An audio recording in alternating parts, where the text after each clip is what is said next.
ముక్కోటి ఏకాదశి ఉత్తర ద్వార దర్శనం అంటే ఏమిటో తెలుసుకుందాం.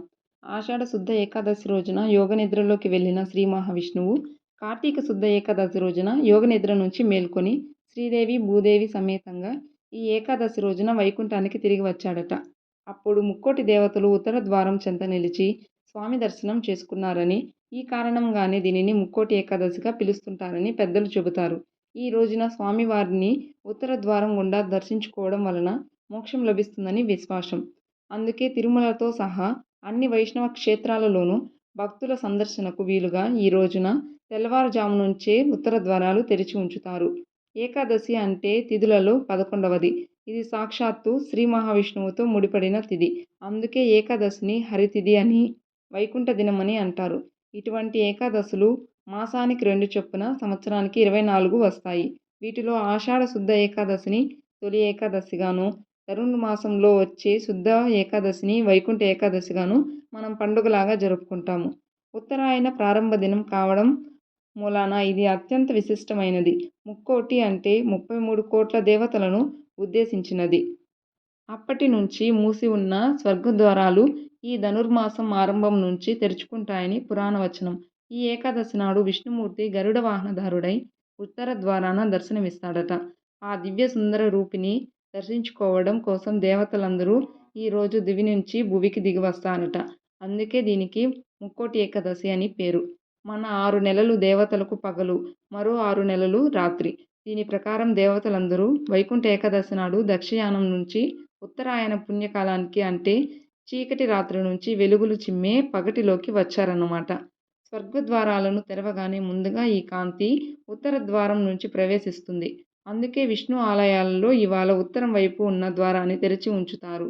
ఈ ద్వారం నుంచి భక్తులు స్వామివారిని దర్శించుకోవడం అత్యంత పుణ్యప్రదం. ఉత్తర ద్వారమే వైకుంఠ ద్వారము. ఈ వైకుంఠ ద్వారమే సూర్యుని ఉత్తరాయణ ప్రవేశానికి సూచన. అందుకే ఉత్తర ద్వారం నుంచి విష్ణుదేవుణ్ణి దర్శించుకున్న వారికి మోక్షం లభిస్తుందని పురాణ వచనం. శ్రీరంగం, తిరుపతి, అన్నవరం, భద్రాద్రి, మంగళగిరి, యాదగిరిగుట్ట, స్వర్ణగిరి వంటి అన్ని క్షేత్రాలలో ఈ ముక్కోటి ఏకాదశిని మహోత్సవంగా జరుపుకుంటారు. ముక్కోటి ఏకాదశిని అత్యంత మహిమాన్వితమైన రోజుగా పురాణాలు వర్ణిస్తున్నాయి. అందుకే ఈనాడు ఉపవాసం, విష్ణు పూజ విశేష ఫలితాలనిస్తాయి. వైకుంఠ ఏకాదశి నాడు గోపూజ చేయడం చాలా మంచిది.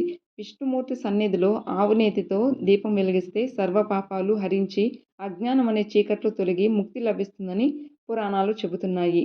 ఈ ఏకాదశి తిథి మంగళవారము వేకువజామున 3:44 ప్రారంభమవుతుంది మరియు ముగింపు మంగళవారము అర్ధరాత్రి 1:28 ముగుస్తుంది. ఇంట్లోనే వైకుంఠ ఏకాదశి పూజ ఎలా చేయాలో తెలుసుకుందాము. సూర్యోదయానికి ముందే నిద్ర లేవాలి. 4 నుంచి 5 గంటల మధ్య నిద్ర లేచి పుణ్యస్నానం ఆచరించాలి. పరిశుభ్రమైన వస్త్రాలు ధరించాలి. పూజా స్థలాన్ని శుభ్రం చేసి ముగ్గు వేసి పసుపు, కుంకుమ, తోరణాలతో అలంకరించుకోవాలి. ఈ శ్రీ మహావిష్ణువు లక్ష్మీదేవి ఫోటో ముందు దీపం వెలిగించాలి. ఆవు నెత్తితో దీపం వెలిగించడం అత్యుత్తమం. ఈరోజు పూజలో శ్రీ మహావిష్ణువుకి తప్పనిసరిగా తులసి దళాలు సమర్పించాలి. పాలు, పెరుగు, నెయ్యి, తేనె, పండ్లు, పూలు, అగరబత్తి, కర్పూరం, నైవేద్యం ఇలా సామాగ్రి సిద్ధం చేయాలి. ముందుగా శ్రీ మహాగణపతిని పూజించాలి. అనంతరం శ్రీ మహావిష్ణువుకి షోడశోపచార పూజ చేయాలి. విష్ణువు, లక్ష్మీదేవి అష్టోత్తరం పఠించాలి. పూజలో భాగంగా ఏం పఠించినా లేకున్నా ఓం నమో నారాయణాయ, ఓం నమో భగవతే వాసుదేవాయ అని చదువుకోవాలి. విష్ణు సహస్రనామం పఠించాలి, లేదంటే వినాలి. తులసి దళాలతో అర్చన చేయడం ప్రధానం. ముక్కోటి ఏకాదశి రోజు ఒక్క తులసి దళం సమర్పిస్తే 3 కోట్ల తులసి దళాలు సమర్పించిన ఫలితం సిద్ధిస్తుందని చెబుతారు. ఉపవాస నియమాలు ఏంటో తెలుసుకుందాము. వైకుంఠ ఏకాదశి రోజు పూర్తిగా ఉపవాసం ఉండాలి. ఆరోగ్యం సహకరించని వాళ్ళు పండ్లు తీసుకోవచ్చు. ముఖ్యంగా బియ్యంతో చేసిన పదార్థాలు తినకూడదు. ఈరోజు మురాసురుడు అనే రాక్షసుడు బియ్యంలో దాక్కుంటాడని పురాణ వచనం. పగలంతా ఉపవాసం చేసి సాయంత్రం పూజ అనంతరం పండ్లు మాత్రమే తీసుకోవాలి. రాత్రంతా జాగరణ చేయాలి. మర్నాడు అంటే డిసెంబరు 31న ద్వాదశి గడియలు దాటక ముందు పూజ పూర్తి చేసి భోజనం చేయాలి.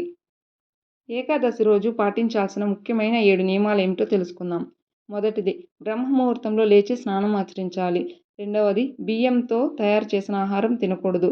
మూడవది, శ్రీహరి పూజ తులసితో అర్చన చేయాలి. 4, స్వామివారి నామకి సంకీర్తనలు చేయాలి. జాగరణ చేయాలి. 5. పేదలకు అన్నం, వస్త్రాలు దానం చేయాలి. 6. కోపం, అసత్యం, ద్వేషం ఉండొద్దు. 7. జాగరణ అంటే మేల్కొని ఉండడమే కాదు, శ్రీహరి ధ్యానం చేయాలి. వైకుంఠ ఏకాదశి రోజు ఇవన్నీ భక్తి శ్రద్ధలతో ఆచరిస్తే సకల పాపాలు తొలగిపోయి మోక్షప్రాప్తి లభిస్తుందని శాస్త్రవచనం. అందరికీ వైకుంఠ ఏకాదశి శుభాకాంక్షలు.